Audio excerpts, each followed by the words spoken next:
Hey everyone, how are you doing? Wherever you're coming from, this is Shrikar, and in this video, we are going to talk about sales leads, which are sales systems, which are very important for every business. As far as I know, every business needs a proper sales system in order to make their business success. For your information, revenue is the key important thing of every business, and we know revenue for every business is the heart and soul. And unless we figure out that revenue is not coming in, then we are failing. Of course, many business try different methods in marketing and sales, but in this video, we are completely in this series of videos, we are completely focusing on sales systems where we could make the leads that are coming in convertible. Now your question might be, uh, how is sales going to be? Sales systems are going to be helpful for our business. Have you ever wondered how Apple is able to sell without their selling systems? They have multiple channel partners, they have multiple marketing partners, and they have multiple sourcing partners for encouraging their fans to buy an iPhone. Okay, so this is happening every year, and Apple's fan base itself is a major. It sold many years ago. It's a hard work of many years. Apple has started in around 1984 or something. At that point of time, they had no fan base, but soon they have created excellent products, and Steve Jobs have made a remarkable impressions on the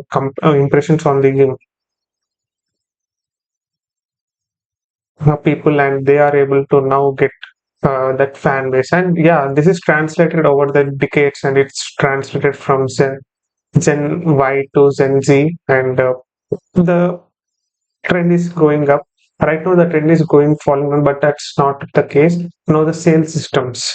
In the sales systems, there are multiple phases, but in this video, completely we will be focusing on pre-qualified leads and the leads, especially leads are nothing but how are leads, what are leads, and how leads can be qualified for a sale, and how they can be used to convert. So our only sole purpose is to increase the lead conversion, and building that relationship with the customer so that they can buy not now but at least in the future, or we can generate repeatable customers, or we can generate uh, growing repeatable growth customers, or referrals, new customers through referrals. These kinds of following strategies will be implemented in sales systems. I'm Srikar, and I have been working in the digital marketing space for longer than 3 years. And when I was working with a certain kind of business people, I want to explain about one client who has been working with me for a couple of months. He was so desperate for the sales, and he wanted leads badly. Okay, when I started sending him the leads, he said that those leads are not worthy, or some kind of disconnection is happening. You see, when you come to marketing, their only chance is to grab that fish from the pond and bring it to you. It's your vision how to sell that fish, right? So the point is, I'm trying to bring him the good leads, but he's not able to convert. Okay, here is there is some kind of attack over him, but I want to just tell that he did not do well in sales. I don't want to complain about my clients, but he did not really do well in the sales.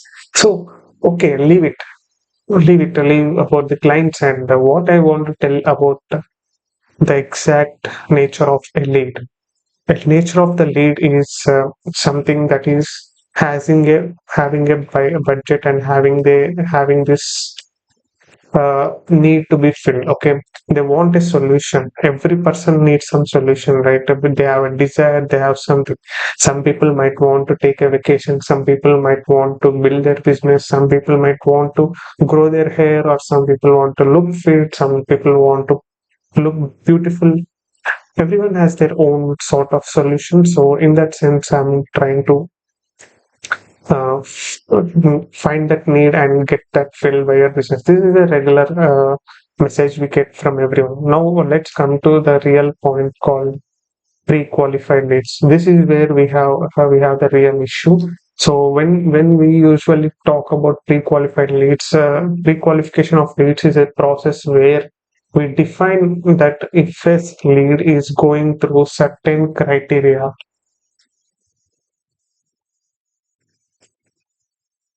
for a lead, then definitely that lead is ready to get pitched. Usually, what is happening in the previous part of the sales processes, the sales will be happening like this. We will pitch the audience. Some will buy, some will show interest, and then we uh, contact them,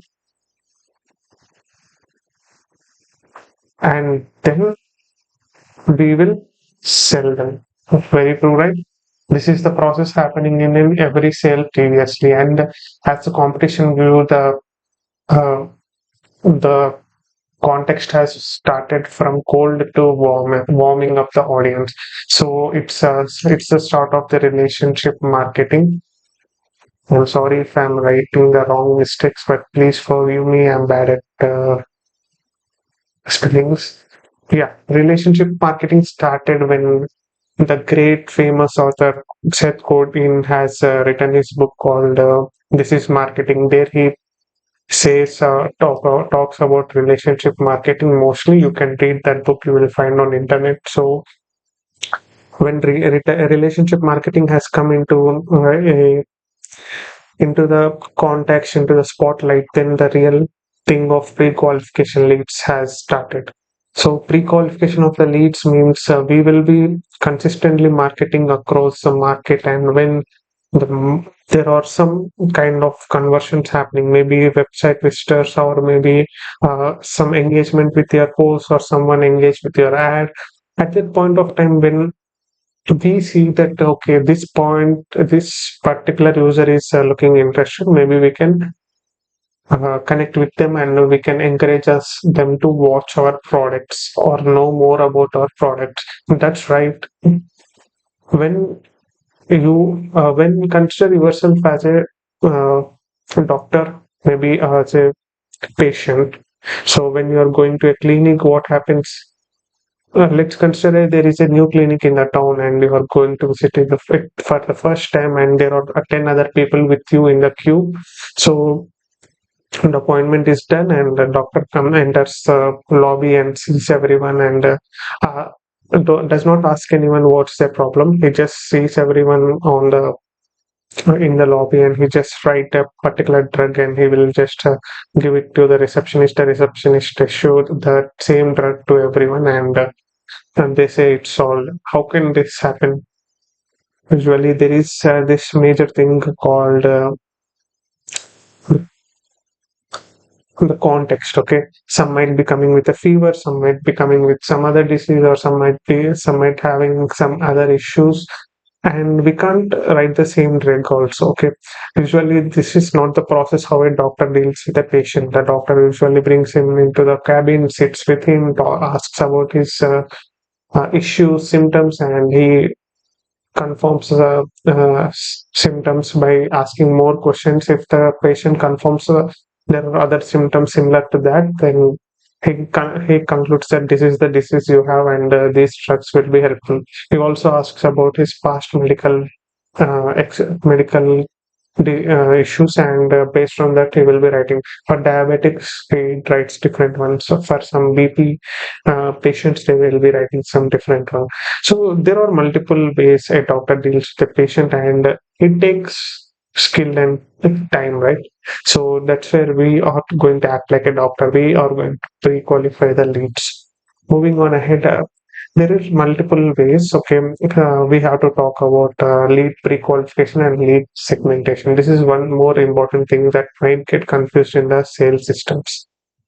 Usually, when we talk about lead segmentation, let's think about lead segmentation. Segmentation means nothing but putting a certain group of people in a different bucket. So if they have a context, if they have a reason for getting as a, coming into as lead. Let's say you're posting five different topics. One is in social media marketing, and one is in Facebook ads, and one is in Google ads. If a person signs up as a lead for a product in Google Ads, he necessarily is finding issue with the Google Ads. That's why I would say, if he's finding, if you are trying to sell him some kind of Facebook ad, some kind of, the other part is some kind of social media marketing.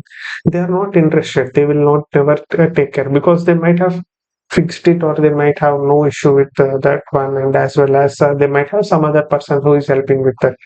Okay. That's why niche is very important. You know, very many internet gurus or many internet influencers will be talking about niche down, niche down. So what's exactly niching down? Niching down is like if you solve one particular problem, it is easy to get people who are having that problem. Okay. So when those people are coming to you, it is easy for you to talk about that problem, about that way, and you just solve that particular problem to them. For example, I'm sorting out this sales systems. I'm never going into the top of the funnel. I'm just focusing on the middle of the funnel and bottom of the funnel. That means I never care about marketing, how the leads are coming. I guess I do care about how the leads are coming, but I never think about the creative ways you are doing the marketing or the creative ways you are dealing with your audience. Okay, that's not my work. So my work is to help you with the sales systems only. When it comes to sales systems and the lead segmentation especially, the point is putting them into buckets. If you are a large organization or if you have different sort of products, you definitely have to have posts about different products, and definitely you need to take some kind of uh, channel to segregate this. Usually in email marketing, there are autoresponders like ConvertKit and Clavio or some other tools to help you out with that. But mostly CRMs also have that tool label out segment of customers who are requiring certain kind of solutions. No, this is the lead segmentation, and also there are multiple segments in leads. It might be the topic, it might be the gender, it might be the context. They might be like very new to the product, they might be very they have already experience with the product. So lead segmentation can bring you thousand different varieties of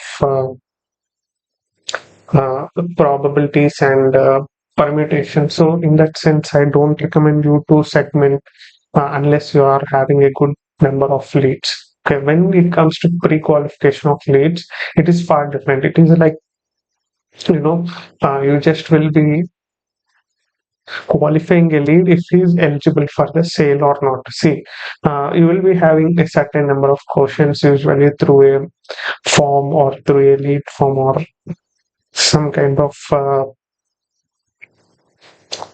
usually we'll be having some kind of lead form in the Facebook ads or Google ads or in your website, where you will be even in the discovery call. It's a even discovery call is also a pre-qualification of leads. So everything has a sort of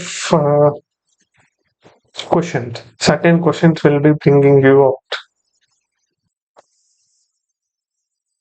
So you will be asking certain number of questions in lead forms, and people will be answering that. Here, even you can see.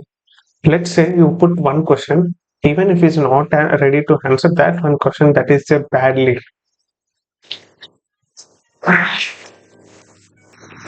And there are more other ways, like if you are pushing like a big questionnaire, like a one page questionnaire, like people has to answer 10 to 15 questions, then those kinds of people who are filling at every detail and with every precision answer, they are the people who you have to pitch. Okay. Always remember, pitch never starts before qualification. Pitch starts after qualification. If you are pitching before qualification, that's a waste of time. So to remember this one thing, and that is all about lead pre-qualification and lead segmentation. So here we say lead generation isn't an easy undertaking. In fact, 61% of the marketers claim lead generation is the most challenging aspect of their job. Yes. So there is there are there are multiple companies that they're just creating lead generation. I actually found a data like 1 year ago. It was something like it had a massive data of all the Gmails of Instagram accounts. That is something leaked data. One of my friend has sent it. I was looking at it. That time it clicked me. Okay, so I have this massive data. I can do anything with it. But what can I do? Do I can do something about this? Okay, can I market to them? Okay, there is another illegal version of this also where people try to hack their accounts, and that's different thing. I'm talking about marketing. Let's keep it here in marketing. And I felt it's useless, right? See, there are Instagram account data, and it has happened. Like the breach has happened at that time. So I'm just not disclosing it. I'm not it. I'm not encouraging it. But anyways, the point is that data can be used anywhere. So that's where relationship marketing of self coding come into action. So if you are able to have some relationship with the leads, or have some leads, or giving their contact information on their own, then you have a better chance that okay, I can market to this person, or I can sell pitch to this person. The only uh, challenge is with the only challenge is with the lead qualification. So okay, moving ahead, here already they said like 61% of marketers claims lead generation is the most challenging aspect of their job. Okay, yeah, that is very true. See, if there are people who are spending a lot of money, ton of money for just lead generation, and that if you are not getting the right leads, a chunk of leads are going away, because there are tire kickers, there are people who just want to inquire, there are people who does not have budget, there are people who does not have need, and there are people who fill it out of mistake. Okay, when we are setting up CRMs, that is a major issue. When we are setting up CRMs, the people will be going here and there, and when we call them, they say, "I am not in a need," or I might need it in the next 1 year." Then how come you applied now? Okay, but they are doing research. People are very much aware of their needs. They have some point in their mind. Okay, that the end consumer always have a future plan, always have a future desire. Okay, for example, tomorrow a movie is releasing for me. I'm very much obsessed with that movie, and I wanted to watch it on the first day itself. So I have that plan very long ago. See, if I wanted to do something else, like if someone comes to me and asks to have do some work, I will think about it. But for the movie, I made my plans sorted out. So that's like the end consumer is always knowing about their next step towards their purchase. Okay, so they will be doing that.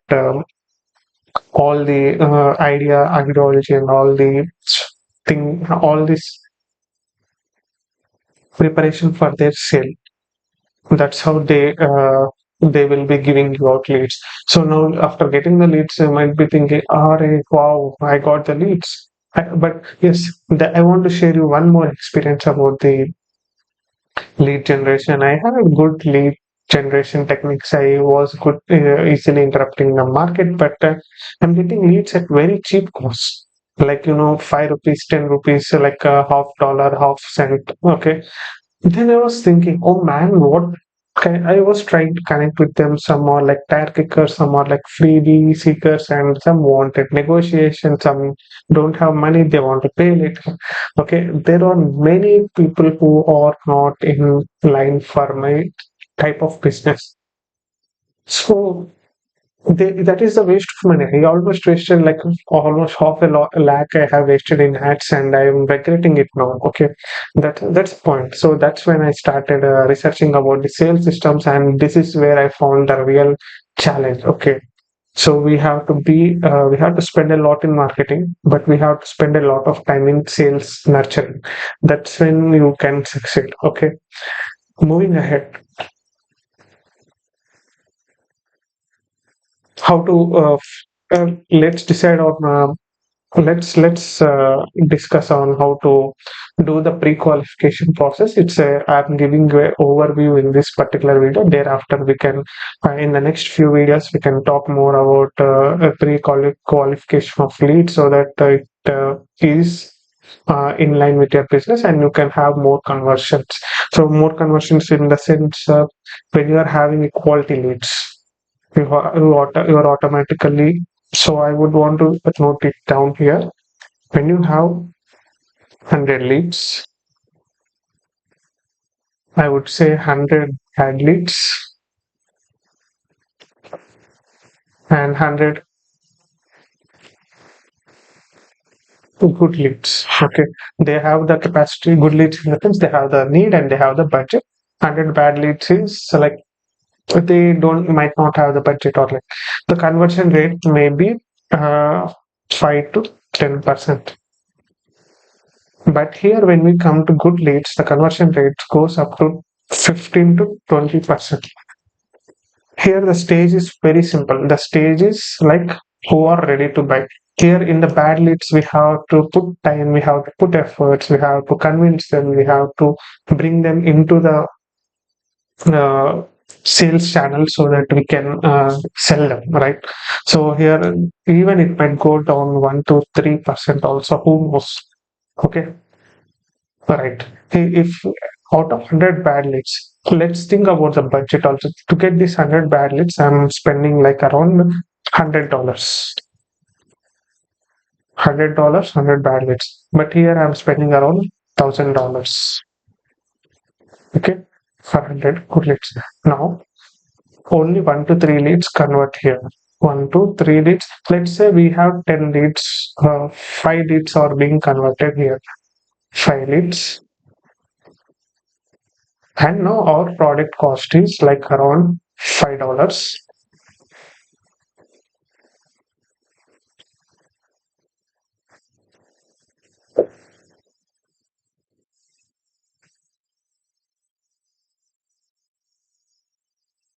So here we are able to generate $25. Okay, my communication, okay, it's not about 5 USD, 500 USD. So we are able to generate 5 into 500.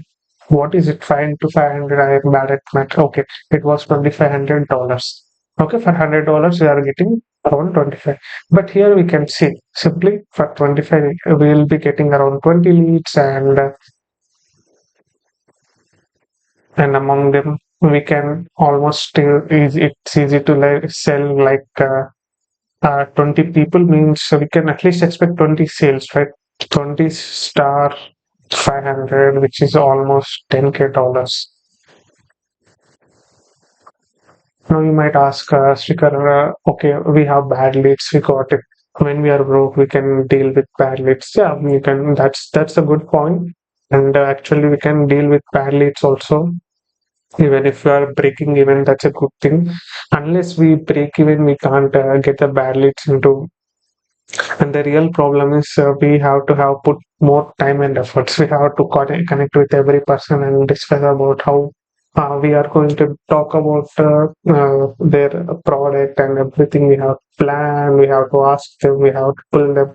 It's like bringing a horse towards the water, and then the horse might or might not drink the water. Okay, but when it comes to good leads, the process is very easy. So in the time of you convincing these 5 leads, you can convince these 20 leads. So where's the effort? Where is the more money, right? So you can see the difference already. That's how I'm trying to talk about bad leads and good leads. So When it comes to pre-qualification, if your pre-qualification process is very the harder it is, the better leads you will have, the easier the sales process. So you should always go towards the easier sales process rather than harder sales process. So if lead generation is tough, it's fine, but once the sales process is easy, you don't think you will can put more efforts in getting good leads, and that's it. So that's why I always say first focus on the good sales system. And I have this notation when I was in the nearby beginning stages. I was thinking, how can I get leads converted? Okay, first I was focusing on lead generation, and the lead generation really worked well. Thereafter, I had no direction how to take those leads and convert them. That's when I ended up in researching about sales systems, and I suddenly became an expert in that, and I helped for few companies. So let's come to the first part of how to make your lead qualification process. So when it comes to ICP is nothing but ideal client profile. You already, when you are doing the product research and everything, you will be able to find that ICP profile, and usually we already have a definition. Like if you are selling women's shoes, you have a women in mind, as well as when you are thinking about some casuals, you will be targeting some college students or teens or youngsters. When you're selling some professional shoes, you will be having some people in mind, like women professional software engineers, or you have everything in mind, right? So that is the ICP. And when it comes to business to business or some kind of profiles, ICP profiles varies from person to person. So now we will be framing questions. Now you have already the AI. So if you go for chat GPT or something, you can type something like how give me I'm selling so and so product to so and so people, give me a ideal client profile. Then you will be automatically giving. For example, let's say I will show you here. uh, I'm selling CRM setups to social media agencies. Give me ideal client profile. Once you type here, so you will be getting all the types of ideal client profiles. Okay. Business type, social media marketing agencies, done for you, done with your hybrid models, the team size 32, 3 to 38 profiles. So first, if you are targeting B2B, then you have to define the company structure, like the team size. It is big enough to fill chaos without systems, and revenue. So mostly here's where we have to look around, because most of the companies won't reveal their revenues, but we have websites like Glassdoor or it's at Corp, I guess. So it's at Corp. Company details platforms. Here are some company details platforms. Yeah, Prop 42, and you have AskBrain, Fundo Data. Yeah, we have some here. We can go through them. For example, okay, PitchBook or Track Excel. This is a good website. So basically, where you can find all the information about companies. So if you log in, you can search for details about companies around the world. Okay. Once you will find the revenues and everything, you can go with the geography and the business model, and everything will be given here, right? Here is the client ideal profile. Now you can create it. I need lead format, lead questions, or else I need lead qualification questions to find the find if the lead is fit to ICP. So you can see. If we have multiple responses, you can go with anyone. See how many people are in on your team, how many clients do you typically manage. These are the simple pre-qualification questions for whatever the leads you want to look out after. But and yeah, we don't need to go that much deep here when you solve this client management, what impact will okay, budget and decision making and this kind of, yeah, not every lead will be disclosing, so you can just simplify it by just pre-qualification of lead. So once you pre-qualify it, like, yeah, yes or no short questions will be helpful. What do you currently use to manage leads and clients? Okay, these are something that they want to exchange, because these are the factual information. They know what is what. For example, agent is size, they know. And the client load, how many active clients do you have? If they have 5 leads, 5 clients or 10 clients, whatever they can share. What are the current systems? Whatever the pre-qualification process, that should be uh, here in between here in between the factual information which they know. Because if you are asking something after 5 years, what are the tools you want to use, like if you are growing to $100 million, what are the tools you want to use, that's nonsense, right? So that's how you have to find the pre-qualification questions. And how will you be asking the pre-qualification questions? Okay, one is lead capture forms. Lead capture forms are very good source of pre-qualification, and usually people, when you are using this in websites, where you can use it is in websites, or else Facebook ads, Google ads, and other sources. You can use this as a pre-qualification lead. So these are some best places to find lead capture forms, and thereafter, obviously, there are forms where you can use in Facebook ads and Google ads. But precisely, I would suggest you to try forms in websites, because you will have more user data. When you are using something like pixel integration or heat maps or UTM trackers, then you can find the user behavior also in websites. If it is our website, that's why you can when you're using these websites, we can find the exact user data, and based on that, how much interested is also we can fetch the information, and that's how websites are useful. And in Facebook ads, we have certain limitations, and even in Google ads. So that's why I recommend websites where we can tweak, or we can change, or we can design, or we can use a certain number of information, and even the privacy policy will be under control. In Facebook ads, we have certain privacy policy where we can't use some information beyond what's required. So that's why I suggest to go for websites. As well as there are other sources, other lead generation. There are some survey forms and survey websites where you can use them to. Okay, next comes the uh, discovery calls. Discovery calls are predominantly used in business to business sales processes. So in this sales process, mostly the business uh,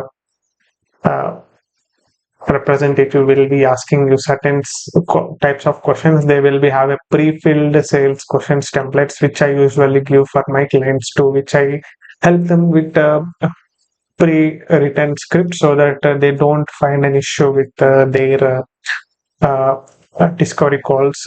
When this sequence of discovery calls is happened, the clients will be ready to answer some certain questions, and this will be coming with experience. Usually when a client is answering, a salesperson will be understanding that he will be answering in one of the three questions. Let's say, for example, what's the size of your company? He might say small, mid, or large. Okay, when they say large, the treatment will be different. When they say mid, the treatment will be different, and so on. When it comes to you know some psychological questions like how much budget do you have? Some might say they don't have a budget, some might say they have some budget, some might say they decide based on your product. Okay. So this is very tricky, and it comes with experience from client to client. For example, if you say it's a software product and they say they have budget